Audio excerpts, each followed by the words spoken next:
넷째 주 이제 주일 예배를 드리면서 이번 주부터는 고난주간이 시작이 됩니다. 그리고 고난주간은 그리스도의 죽으심, 고난, 그리고 죽으심을 묵상하는 그러한 시간이 됩니다.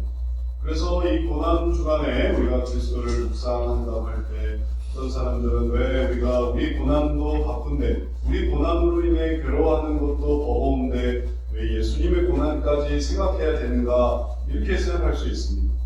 그거는 이제 예수님과 우리가 어떤 관계인지를 잘 모르기 때문에 그런 것입니다. 예수님은 그냥 예수님의 고난으로 살아가셨던 분이고 예수님의 삶이 그냥 끝나셨기 때문에 죽으셨다 이렇게 생각하면 나랑 아무 상관이 없죠. 그러나 예수님은 우리들에게 그리스도인들에게 그렇지 않은 사람들에게는 정말 의미가 없지만 우리 그리스도인들에게는 어떤 의미냐면은 예수님은 우리에게 큰 생명의 은인이십니다. 그래서 우리가 왜 그리스도의 고난을 묵상해야 하는가라는 어떤 의문과 그리고 본질적인 질문에 대해서 우리가 이렇게 대답할 수 있습니다. 예수님은 우리의 생명의 은인이시기 때문이다. 우리가 구원받게 되는 것이 예수님 덕분입니다. 예수님이 우리의 죄를 다 짊어지시고 가신 것입니다. 그래서 우리가 고난당하고 괴로움당하고 이 세상에서 이리 치고 저리 치고 이 모든 것들로 인생이 끝난다면 우리의 인생이 얼마나 허무하겠습니까? 근데 그 모든 것들 속에서 예수님의 고난을 알고 예수님이 우리 죄 때문에 죽으신 것을 알면 그러면 그 예수님의 죽으심을 내가 받아들이면서 내가 예수님 믿는 사람이 되는 것이죠. 내가 예수님 믿는 사람이 되면 예수님의 죄사함이 유효해집니다. 그래서 우리가 하나님 앞에서 네가 어떻게 살았느냐라는 것을 우리가 보여야 할 때 심판을 받지 않고 너의 죄는 다 갚았다. 너의 죄는 다 사함받았다. 제 죄를 누가 사해 주셨습니까? 너의 죄는 예수 그리스도께서 다 갚으셨다. 그러니 그런 사람은 하나님 나라로 들어갈 수 있는 거예요. 너는 하나님의 사람이다. 예수님께서 너의 죄를 갚으셨을 뿐만 아니라 하나님의 사람, 예수님의 사람으로 딱 정해놓으셨기 때문에 너는 천국으로 간다. 이게 우리가 죽은 다음에 펼쳐지는 이야기입니다. 우리 영혼을 주님이 사랑하셔서 우리의 죄를 위해 죽으셨기 때문에 주님의 고난은 나와 아무 상관없는 고난이 아닙니다. 주님의 죽으심은 나와 아무 상관없는 죽으심이 아닙니다. 그는 나 때문에 죽으신 것이고 나 때문에 고난 당하신 것입니다. 그래서 그것을 기억하고 그것을 감사하게 생각할 때 우리가 이제 앞으로 구원을 받았고 그리고 하나님 나라에 거하게 되는구나. 그리고 죽은 다음에 하나님 나라에 거하게 되는구나. 이거를 알게 됩니다. 근데 이것은 그거는 죽은 다음에 일어난 일이죠. 지금은요? 지금은 뭐 없습니까? 앞으로 천국 갈 사람들은 지금은 지옥같이 살아야 됩니까? 그런 게 아닙니다. 앞으로 천국 갈 사람들이니까 앞으로 하나님 나라 갈 사람들이니까 지금도 역시 천국 같은 삶을 살아갈 수 있습니다. 구원받은 삶을 살아갈 수 있습니다. 현재. 그리고 또 그거를 알게 되면 또 미래의 천국도 누리게 됩니다. 그러니까 이게 중요한 것이죠. 지금 내가 하나님이 어떻게 구원을 해주시는지 혹은 어떻게 천국 같은 삶을 살게 하시는지를 모르면 나중에 천국 간다 이것도 무의미해지는 거예요. 이거 점차 의미가 사라지는 거예요. 내가 아무리 믿어도 내 삶은 지옥이에요. 나는 벌을 받고 있어요. 나는 심판받고 있어요. 내 삶 자체가 내 삶에 대한 지옥이에요. 그렇게 살아가는 사람이 어떻게 천국을 바라볼 수 있겠습니까? 지금은 우리가 이렇게 살고 있지만 하나님이 우리를 구원해 주셨어. 그래서 그 구원으로 우리가 나아가는 거다. 그런 삶이 있을 때 우리가 진짜 천국을 가는 것이죠. 고난주간은 바로 그러한 하나님께서 우리를 통해 우리에게 주신 이러한 구원, 하나님의 나라의 거함을 다시 한번 깨닫게 되는 시간이 됩니다. 그럴 때 우리의 고난은 무의미하지 않습니다. 우리의 고난은 하나님께서 연합하시는 시간입니다. 우리가 괴로운 것은 이 세상에서 우리가 돈이 없어요, 능력이 없어요, 혹은 뜻대로 안 돼요, 뭐 때문에 괴로워요, 스트레스 받아요 하는 모든 것은 예수님을 의지할 계기가 됩니다.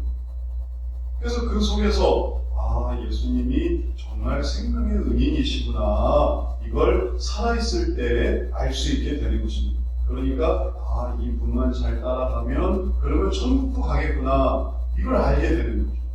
천국 가봐야 간다는 게 아니라 지금 삶을 살아갈 때 내 고난에 함께 하시고 나를 위해 죽으시며 나를 위해 기도하시는 그 주님을 내가 잘 믿고 의지해서 내가 여기서 지옥 같은 삶이 아니라 천국 같은 삶, 내가 여기서 심판받는 삶이 아니라 축복받는 삶, 내가 여기서 내 삶을 저주하고 내 삶에 대해서 아주 괴로워하는 삶이 아니라 내가 기뻐하고 감사하는 삶, 그런 삶을 살면 그러면 그는 앞으로 천국 갈 것이 지금부터 예비되는 겁니다. 그렇지 않은 걸 상상할 수 있겠습니까? 교회 다니는 사람이, 천국 간다는 사람이 지금 여기서 누군가에게 고통을 주고 괴로움을 주고 그리고 또 자기가 그런 고통 속에 있고 심판 속에 있고, 그런데 천국을 사모한다, 하나님의 사랑을 얘기한다, 그게 있을 수가 없는 얘기이기 때문에 그런 모습을 보면서 저건 믿는 게 아니야, 저건 그리스도의 모습이 아니야, 저게 정말 그리스도인이라면 나는 교회 가지 않을래요, 나는 예수님 믿지 않을래요, 이렇게 하면서 다들 아주 넌더리를 치는 거예요. 왜냐면 그의 삶은 천국을 향해 나아가는 사랑과 희락과 화평의 삶이 아니라 그의 삶은 미움과 증오와 분노에 차 있는 삶이 되는 거죠. 그렇게 돼서는 안 됩니다. 우리가 천국을 향해 올라가는 사람들이기 때문에 삶 자체도 이러한 삶이고, 그것은 우리가 살아있을 때에도 알 수 있는 거예요. 그래서 우리를 미움에서 건져주시는 하나님, 우리를 분노에서 건져주시는 하나님, 우리를 절망에서 건져주시는 하나님. 예수님 아니었으면 우리가 그 절망에서 빠져나올 수가 없었어요. 근데 예수님 덕분에 그 절망에서 나왔어요. 하면 되지. 하면 되는구나. 하나님 도우시니까 내가 포기하지 말자. 그리고 구원을 얻는 것을 경험하는 거예요.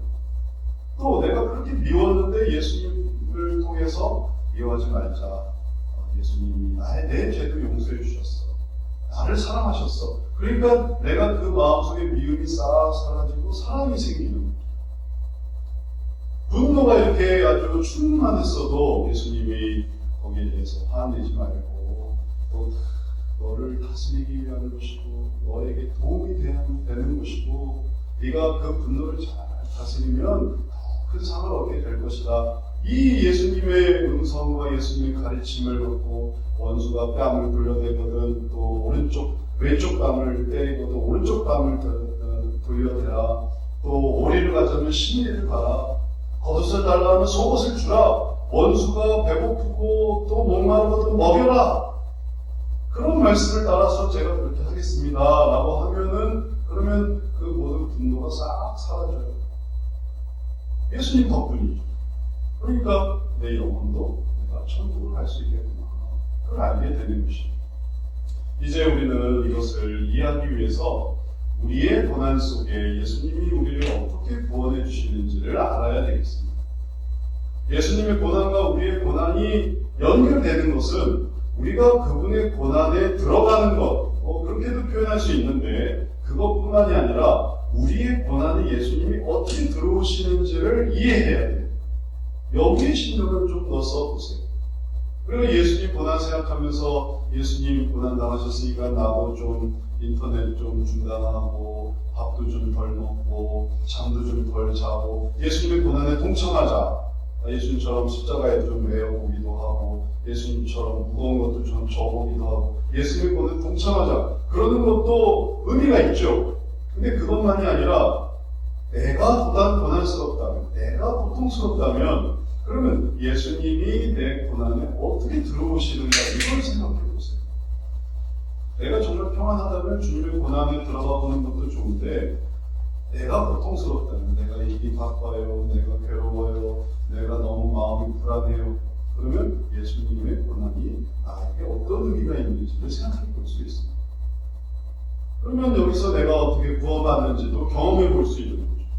아니 미래에 천국 간다는 사람이 지금은 왜 천국이 안 됩니까? 미래에 하나님 나라 간다는 사람이 왜 지금은 하나님 나라 못 갑니까? 왜 마음은 하나님의 나라가 안 됩니까? 왜 나는 여기서 미워하고 시기하고 질투하고 저주하고 분노하고 그러면서 이를 갈고 살고 있습니까? 거기서도 구원해 주세요. 그 고난에서도 구원해 주세요. 어떻게 그렇게 되느냐가 오늘 말씀에 나옵니다. 어떻게 그렇게 해주십니까? 신기하죠. 지금 내가 이런 감정에 쌓여 있는데 주님이 나를 그걸 어떻게 구원해 주신다는 겁니까? 나는 지금 막 화가 나 죽겠고 나는 지금 막 괴로워 죽겠는데 어떻게 거기서 구원을 해주신다는 겁니까? 오늘 말씀에 사도 바울의 경우가 있습니다. 사도 바울이 이렇게 고백합니다. 여러 계시를 받은 것이 지극히 크므로 너무 자만하지 않게 하시려고 내 육체에 가시 곧 사탄의 사자를 주셨으니 이는 나를 쳐서 너무 자만하지 않게 하려 하심이라. 이것이 내게서 떠나가게 하기 위하여 내가 3번 주께 간구하였더니 사도 바울에게 괴로움이 있었어요. 그건 뭐냐면 내 육체에 사탄의 사자를 내 육체에 가시로 주신 거예요. 그걸 왜 주셨는지 알죠? 알아요. 아, 자만하지 않게 하시는구나. 겸손하게 하시는구나. 그래서 내가 여러 계시를 받은 것이 정말 큰 것을 알게 하시는구나. 이해는 돼요. 그러나 괴로워요. 내 육체의 가시가 너무너무 괴로워 힘들어요. 그래서 하나님께 간구했습니다. 하나님, 제가 참 자만하지 않겠습니다. 제가 교만하지 않겠습니다. 제가 받은 은혜를 감사하게 생각했습니다. 제발 이 가시를 좀 없애주세요. 이 가시를 좀 떠나가게 해주세요. 그게 그의 구원이었어요. 이 가시가 떠나가게 되기를 바라는 게 그의 구원이었어요. 그래서 그가 3번 주께 간구했다고 했습니다. 한 번 간구해서 안 되니까 2번, 그래도 주님 응답이 없으니까 3번, 근데 3번째 간구할 때 주님께서 응답하셨다는 것입니다. 그럼 도대체 사도 바울의 가시는 무엇입니까? 신학자들은 이 바울의 고통이 되는 사단의 사자, 가시를 안질이라고도 하고 또는 간질이라고도 합니다. 그리고 확실하게 뭐다라고 보여지진 않아요. 안질인 이유는 그가 눈에 문제가 있어서 이제 사도 바울이 예수님을 빛 가운데 보고서 그 이유로 안통 혹은 안질환, 그래서 대피를 해줄 수밖에 없는 그런 상황이지 않았는가 해서 안질이라고 하고, 근데 눈의 문제를 사탄의 사자라고 표현할 정도인가? 그런 걸 생각해 보니까 그 당시에 또 있을 수 있는 다른 질병으로 간질, 뇌경련으로 인한 사지가 비틀어지고 그리고 몸이 요동치는 이런 경험, 고통, 그리고 한번 그렇게 뇌경련을 겪고 나면 정말 온몸이 탈진되는 그런 고통, 그런 것이 어떻게 사도한테 있을 수 있었겠느냐 하는 것도 좀 의문이긴 하지만 그렇게 한번 추정해 보는 거예요. 안질이나 간질이나 그런 고통이 있지 않았을까. 근데 무엇이든지 간에 그에게 안질이 있다, 그래서 눈이 아파서 쓸 수가 없다, 혹은 간질이 있다, 어디서 이런 경련이 일어날지 알지 못한다라는 것은 생각만 해도 끔찍한 얘기입니다. 우리에게 있어서 어떻게 그런 고통을 겪을 수 있을까? 어떻게 그런 어려움을 겪을 수 있을까? 그리고 우리는 정말 그런 거 받으려면 차라리 계시 안 받을래요. 계시 안 받고 교만하지 않을게요. 저한테는 그런 사탄의 사자가 주시지 않았으면 좋겠어요. 이렇게 생각할 수도 있습니다. 근데 무엇이든지 간에 그것이 무엇이든지 간에 그게 고통이 있고 괴로움이 있는데 이 고통과 괴로움을 하나님이 해결해 주시는 방법은 무엇이었는가 하면 이렇게 대답을 하셨다는 것입니다. 나에게 이르시기를 내 은혜가 내게 족하도다. 이는 내 능력이 약한 데서 온전하여짐이라 하신지라. 하나님은 내 고통을 없애주겠다 하지 않으셨습니다. 이제 내 사탄의 가시가 떠나갔느니라 하지 않으셨습니다. 그냥 내 은혜가 내게 족하다라고 하셨어요. 지금까지 너에게 준 그 모든 것이 다 족하다. 왜 이게 족합니까? 내 능력이 약한 데서 온전하여집니다. 그래서 사도 바울이 이 사탄의 가시가 있는 사도 바울 속에서 하나님의 능력이 온전해진다는 거예요. 하나님의 능력이 그렇게 크고 그렇게 풍성한데 그것은 오히려 약한 데서 약한 데서 오히려 그것은 더 풍성해진다는 거예요. 그러니 약한 것은 필수적인 조건이고 필수적인 조건 속에서 하나님의 능력, 하나님의 권세, 하나님의 영광이 충만해진다는 거예요. 그리고 이걸 들으면서 사도 바울의 마음이 싹 바뀌었습니다. 그런 거였구나. 그전에는 사탄의 가시가 없어져야만 내가 해소될 수 있을 것 같았지만 사탄의 가시가 있으니까 여기서 하나님의 능력이 온전해지는구나. 그게 나로 하여금 자만하지 않게 하는 것일 뿐만 아니라 거기서 온전해지는구나 라는 걸 알게 됐다는 거예요. 그래서 도리어 크게 기뻐함으로 나의 여러 약한 것들에 대하여 자랑하니 이는 그리스도의 능력이 내게 머물게 하려 합니다. 그리스도의 능력이 나와 함께 하는 것임을 알게 됐습니다. 내 약함 속에서 그리스도의 능력이 더 나타나는 거예요. 그걸 알게 됐어요. 그러니까 이러한 은혜가 그의 고난으로부터 사라지게, 그 고난으로부터 해방되게 만드는 거예요. 고난으로부터 자유로워지게 만드는 거예요. 이 고난이 나와 하여금 하나님의 은혜를 사모하게 만드는구나. 우리의 삶 속에서 단순히 우리도 마찬가지입니다. 우리의 고통이, 우리의 사탄의 가시가, 우리의 사탄의 사자가 우리가 갖고 있는 고난이 빨리 사라졌으면 하는 것보다 우리가 기억해야 되는 건 뭐냐면 우리와 함께 하시는 그리스도를 알게 됐다. 이걸 이해하는 것이 중요합니다. 어떤 사람들은 내가 이 일만 아니면 제일 좋았을 텐데 말합니다. 전업주부들이 얼마나 괴로워하는가 생각해 보십시오. 나 혼자 육아를 해야 돼요. 나 혼자 가사를 돌봐야 돼요. 그리고 나 혼자 또 여러 가지 집안일을 해야 돼요. 남편은 돌봐주지 않습니다. 그러니까 이 전업주부들이 뭐라고 하냐면 내가 뭔 죄입니까? 라고 말하는 거예요. 내가 뭔 죄입니까? 내가 무슨 죄를 졌길래 혼자서 모든 가사를 도맡아야 합니까? 그러면 무슨 죄겠어요? 결혼한 게 죄네. 애 낳은 게 죄네. 애 낳고 결혼한 게 죄면은 그러면 태어난 게 죄네. 그러면 정말 그러면 다음 사람들은 애 낳지 마세요. 결혼하지 마세요. 그럼 행복합니까? 이 사탄의 가시라는, 이 사탄의 사자라는 게 집안에만 있는 게 아니에요. 직장에서도 그 사탄의 가시를 발견해요. 내가 뭔 죄라서 내가 이 일을 하고 있어야 됩니다. 내가 뭔 죄라서 이 필기를 하고 있어야 되며, 일을 하고 있어야 되며, 민원인을 상대해야 되며, 혹은 청소를 해야 되며, 내가 뭔 죄입니까? 내가 뭔 죄라서 이런 일을 해야 됩니까? 이게 해결될 수 있는 문제겠습니까? 우리의 고통과 괴로움이 내가 이게 아니라 저거였으면 저게 아니라 이거였으면 이런 식의 어떤 생각으로 이 문제가 하나님 해결해 주십시오라고 하나님이 이걸 해결해 주시겠습니다. 내 몸의 육체의 연약함은 어떻습니까? 내가 나이가 들고 혹은 또 쇠약해지고 혹은 또 약해지고 병이 생기고 난 도대체 뭔 죄냐? 내가 얼마나 무슨 전생에 내가 무슨 죄를 지어서 내가 병에 들리고 혹은 어려움을 당하고 있는가?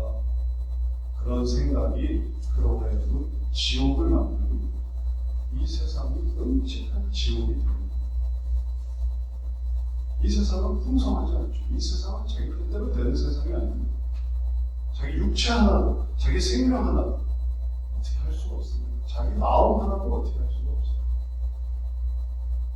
근데 우리에게 소망이 있는데 그건 뭐냐면은 함께 하시는 그리스도. 함께 하시는 그리스도. 함께 하시는 그리스도 속에서 무엇을 하게 되냐면 주님이 함께 하시니까 그 부분을 감당할 수 있구나. 내가 혼자 하는 거와 가사와 그리고 내가 혼자 감당해야 되는 생업과 돈벌이와 그리고 또 내가 감당해야 되는 그 많은 어려운 일에 하나님이 함께 하십니다. 주님이 그 고난에 동참하시는구나. 할 수 있도록 힘을 주시는구나. 그러면 지옥이 아니에요. 그러면 천국이 펼쳐지는 거예요. 그래서 처음에는 쓰레기가 너무 많아서 이 쓰레기 언제 버리지? 내가 뭔지 했다. 내가 뭔지 알아서 이 쓰레기를 다 치워야 되나 싶어도 쓰레기를 하나씩 정리해보자, 치워보자, 없애보자 하고 나서 쓰레기를 싹 정리하면 그러면 마음이 개운해지는데 내가 이걸 어떻게 할 수 있었을까? 주님이 함께 하시는 거예요. 내가 너에게 힘을 주마, 지혜를 주마, 능력을 주마, 내가 너와 함께 한다.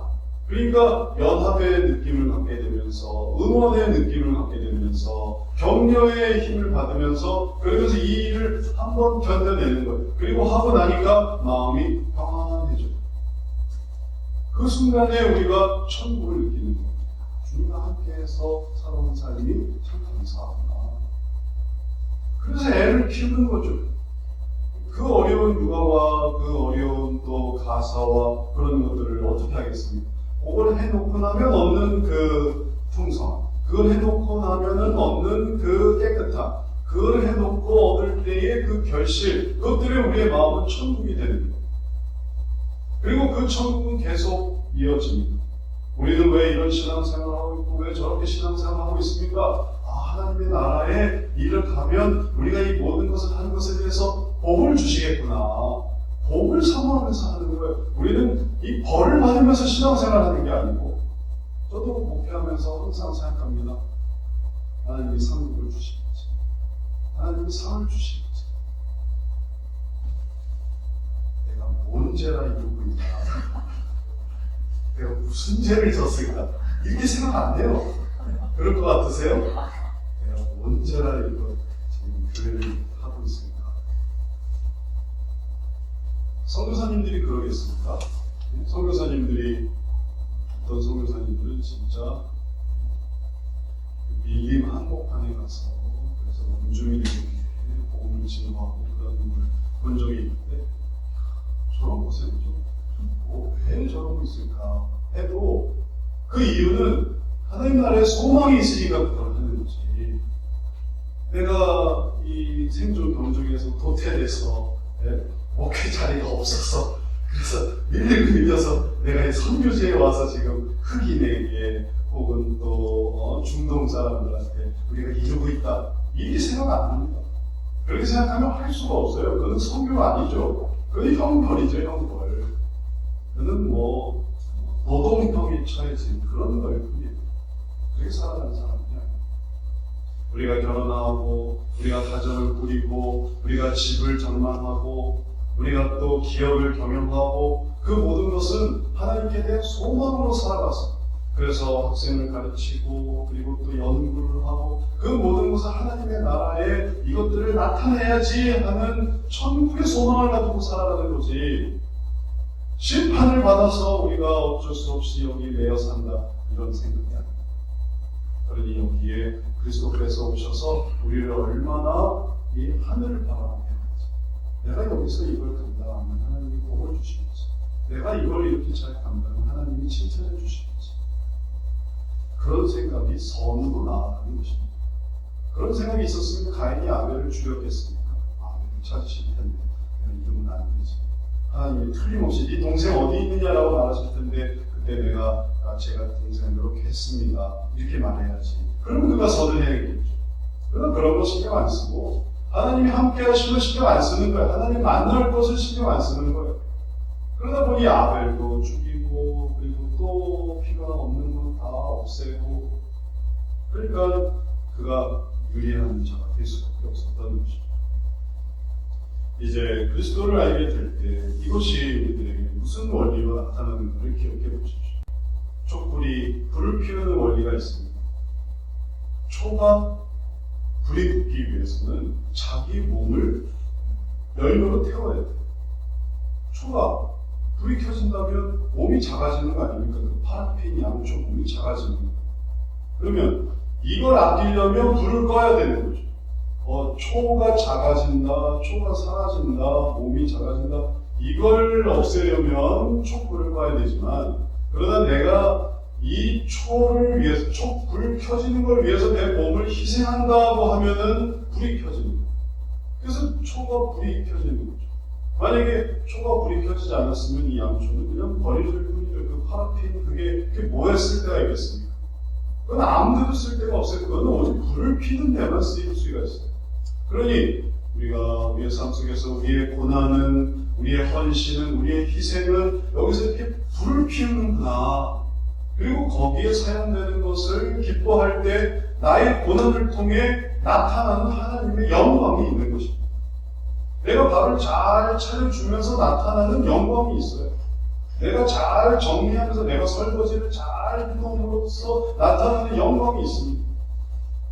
내가 청소를 깨끗이 하면서 내가 행정적인 업무를 잘 만들어 놓으면서 나타나는 영광이 있어요. 그 영광을 생각하는 것이 우리의 삶이지, 그리스도께서 사신 것이지, 그런 삶이 아니고서는 왜 고통당해야 되고, 왜 내 몸은 여기에 희생당해야 되고, 내가 여기에 또 애매히 어려움 당해야 되고, 그렇게 생각하면 아무것도 못하죠. 이제 예수님이 그것을 우리에게 알려주셨어요. 고난의 의미를 알려주셨어요.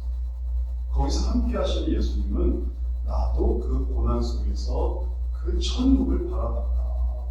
또 나도 그 속에서 함께 하시는 하나님을 바라봤다. 이걸 우리에게 알게 하시는 것입니다.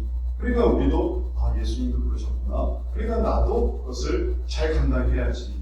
내가 이걸 잘 감당해야지. 선생이 학교에 나와 있어야 애들이 배우죠. 선생이 학교 가기 싫어서 학교 가기 싫다 그랬어요. 학생이 얼마나 손해보겠습니까? 학생들은 선생이 필요로 하는 거예요. 그러니까 그 고난을 감당하는 거예요. 학생이 출근하는 그 고통을 감당하는 거죠. 학교 가기 싫지만 선생님 학교를 가야만 하는 거죠. 아버지가 돈을 벌어와야 가족이 사는 거죠. 그러니까 아버지가 그것을 감당하는 거죠.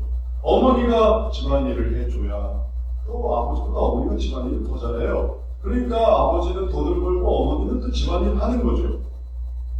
여기에 차별이 있고 여기에 편견이 있고 그래서 이걸 어떻게 쓰든지 바꿔야만 하고 그럼 바꿔도 좋다 이거예요. 그래서 남편이 집안일을 하고 아내가 돈을 벌고 그래도 역시 당신은 다르지만 가정을 위해서 남편이 집안일을 하던 또 아내가 돈을 벌던 그래서 이거를 우리가 함께 해나간다. 고난을 함께 감당한다라고 할 때 또 이게 의미가 있고 그러지 않고 자기 마음에 맞는 일들을 아무리 이렇게 저렇게 돌리고 내가 이렇게 해야 직성이 풀릴까 저렇게 해야 직성이 풀릴까 내가 아무리 돌려도 내가 고난을 감당하려고 하는 게 아니면 효과가 없습니다.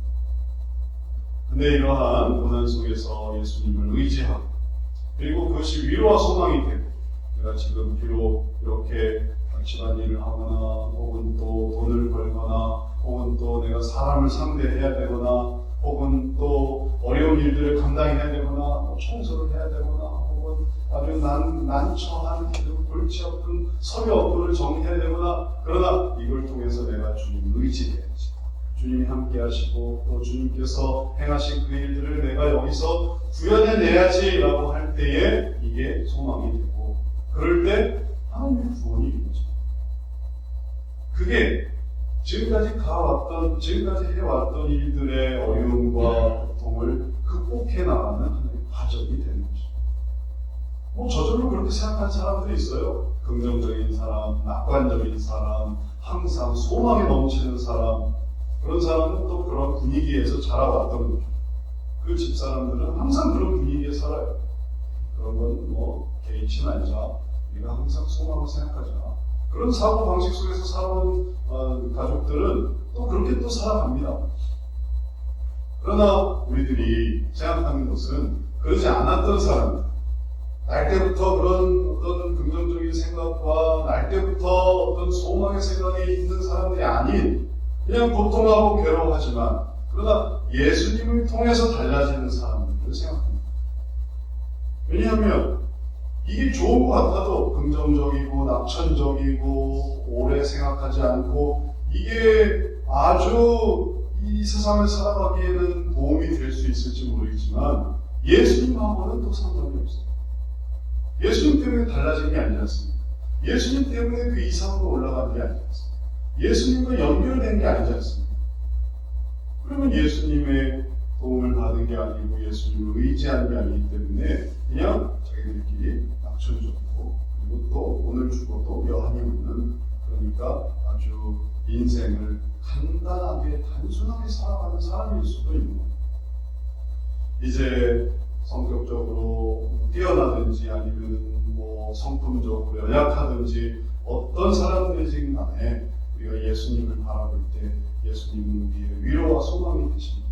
이걸 갚아주실 분이 예수님. 또 여기에 대해서 좋은 결과를 약속해 주시는 분이 예수님. 그럴 때 하나님의 구원이 이루어져요. 이걸 예수님이 삶 속에서 보여주셨습니다. 예수님의 삶 속에서 우리가 그것을 깨닫습니다. 그래서 예수님의 고난을 내 고난으로 가져오는 게 필요한 이유는 예수님이 그러한 삶을 사셨거든요. 우리가 위인전도 우리가 읽으면서 이 사람도 이런 삶을 살았구나 하는 게 위로가 되지 않습니까? 예수님은 그 이상이죠. 예수님도 하나님과 함께 했고 하나님이 예수님의 능력이 되셨어요. 그래서 예수님이 고난당할 때 예수님의 고난을 생각해 보십시오. 예수님이 이 세상에 내려온 자체가 고난이에요. 성육신하신 자체가 고난이에요. 인간으로 살아가시는 자체가 고난이에요. 그러나 그 모든 고난 속에서 예수님은 수시로 기도하시고 또 동산에서 기도하시고 또 하나님이 주시는 양식으로 배부르시고 그런 삶을 사셨어요. 그러니까 인생에서의 삶이 의미가 있는 거죠. 예수님은 이 고난한 삶을 어떻게 살아야 됩니까?를 보여주신 분이세요. 하나님을 바라보면서 사는 것입니다. 제어가 한정되어 있고 비교당하고 혹은 또 이런 점에서 저런 점에서 힘들 수밖에 없고 예수님도 부유에 누이실 수밖에 없고 완벽한 어떤 삶이란 이룰 수 없는 그런 삶이었는데 거기서 예수님의 소망은 하나님의 능력을 사모합니다. 하나님이 그의 능력이 되시는 거예요. 그래서 그 능력 속에서 예수님이 가셔야 하는 그 구세주의 길, 그 구세주의 길을 주님께서 잘 감당하셨던 것입니다. 십자가의 길, 그리고 그 십자가의 길 속에서 마침내 이루시는 대속자의 사역을 온전히 이루시고 그리고 다 이루셨다. 다 이루셨다. 그리고 이 세상을 떠나신 거죠. 우리도 우리에게 주어진 일들이 있습니다. 우리가 그냥 인생을 그냥 살아가는 게 아니라 하나님 나라 갈 때까지 우리는 누구에게 이 사랑을 전파할까? 또 우리는 누구에게 이 복음을 나타낼까? 우리는 또 누구에게 선한 영향력을 미칠까? 복음이 아니라면 누구에게 위로할까? 누구에게 격려해줄까? 누구에게 조언을 좀 줄까? 내가 살아있는 한 그 모든 것들은 우리에게 나타나는 예수님의 능력을 보일 수 있는 그런 대상이 되는 것이다. 그러니 이제 사도 바울이 고백합니다. 그러므로 내가 그리스도를 위하여 약한 것들과 능력과 궁핍과 박해와 곤고를 기뻐하노니 이는 내가 약한 그때의 강함이니라. 처음에 사탄의 가시 얘기했잖아요. 사탄의 사자, 가시 그것뿐만이 아니라는 걸 알게 된 거예요. 내가 그렇게 사라지기를 바랬던 그것은 오히려 하나님의 능력이 나타나는 계기였구나. 내가 외로움을 알지 못했으면 외로워하는 사람에게 도움이 되겠습니까? 내가 내 능력의 한계를 경험해보지 않았으면 능력의 한계로 괴로워하는 다른 사람에게 조언해 줄 수 있었겠습니까? 내가 낙심해보고 절망해보고 내가 뜻대로 안 되는 모든 것들을 경험해보면서 하나님의 위로를 겪고 여기서 이렇게 일어나 보니까 그 다음에 그런 모든 것들이 다 비슷하게 일어나지는 거예요. 약한 것들뿐만 아니라 능력과 궁핍과 박해와 곤고 그건 어떤 식으로든지 생겨나는 거죠. 사탄의 가시에서 생겨나는 게 아닙니다. 사도 바울이 단지 자기가 썼던 이 가시로만 괴로웠겠습니까? 그가 복음을 증거하면서 때로는 능욕당하고 때로는 복음을 전하면서 궁핍하고 또 때로는 복음을 전하는 사람으로서 박해를 당하고 그리고 또 여러 가지 괴로운 일들로 고민해야 되는 이런 모든 것들 속에서 그는 기뻐하기 시작했습니다. 왜냐하면 내가 약한 그때에 강함이라 이걸 깨달았기 때문에 내가 그렇게 약할 때 뭘 알게 되냐면 예수님을 함께 하시는 걸 알게 됩니다. 내가 힘들 때 주님의 위로와 소망을 생각하게 되는 거죠. 그러니까 또 새로운 힘이 나오는 거죠. 그래서 내가 스트레스 받을 때, 내가 좌절할 때, 내가 또 그것으로 인해서 낙심될 때 그때 주님을 찾게 됩니다. 주님 도와주세요. 주님 함께 해주세요. 그러니까 약할 그때에 강하다는 말이 실감이 되는 게 그걸로 아니 나는 그만둬야지, 포기해야지, 혹은 또 도망가야지 하는 게 아니라 이거를 또 좀 이겨내 봐야지 하게 됩니다. 이겨내봐야지, 견뎌봐야지, 또 내일을 살아봐야지. 그러니까 그 사람이 고난 속에서 어떻게 되냐면 성숙해지는 거예요. 그 혹독한 고난 속에서 사람이 성숙해지고, 혹독한 그 고통 속에서 하나님의 도우심을 힘입어서 이제는 그 다음에는 흔들리지 않는 사람이 되는 것입니다. 예수님이 바로 그런 사람이셨습니다. 가장 약해지셨을 때에, 그래서 이리 치이고 저리 치이고 또 군병들에게 또 사람들에게 외면당하셨을 그때에 가장 강한 하나님의 능력으로 충만해지실 수 있었습니다. 십자가에서도 내려와라 내려와라, 네가 할 수 있는 게 뭐냐, 내려와라 하는 그 모든 유혹 속에서도 주님은 충만해지실 수 있었어요. 아무 대답도 하지 않는 그 일을 끝까지 해나가시는 거죠.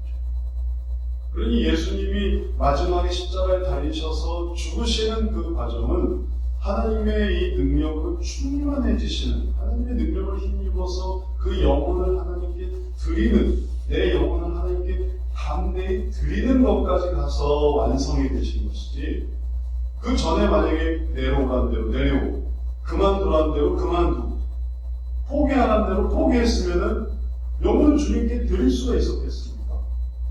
부끄러워서라도 내가 그렇게 되겠죠. 우리도 그렇게 됩니다. 우리도 이걸 이해해야 되겠어. 내가 이걸 잘 간다면서, 내가 못 견뎌서 내 가정을 포기한다. 못 견뎌서 애를 버려요. 내가 못 견디니까 애를 버려요. 내가 못 견디겠으니까 내가 직장을 그만. 내가 못 견디겠으니까 내가 신앙도 버려요. 못 견디겠다 하고 신앙을 버려요. 그럼 그는 나름 강해지고 있죠. 나름 살 길을 찾은 거죠. 약한 그때 주님을 의지하게 하죠.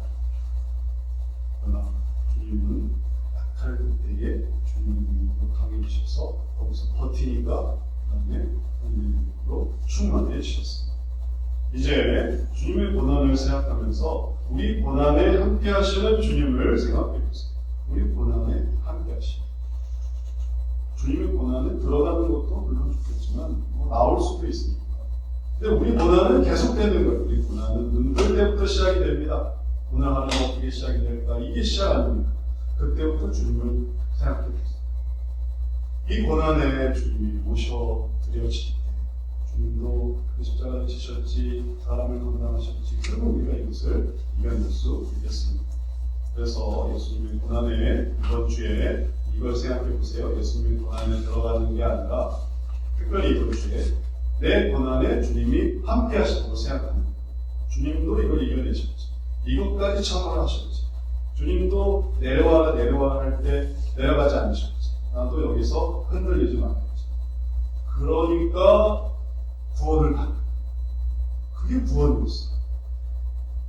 안 그랬으면 퇴보죠. 그러면 거기에 대한 심판이 오는 거죠. 근데 여기서 예수님이 함께 하시면서 생각하니까 이 고난을 통과하게 되는 것입니다.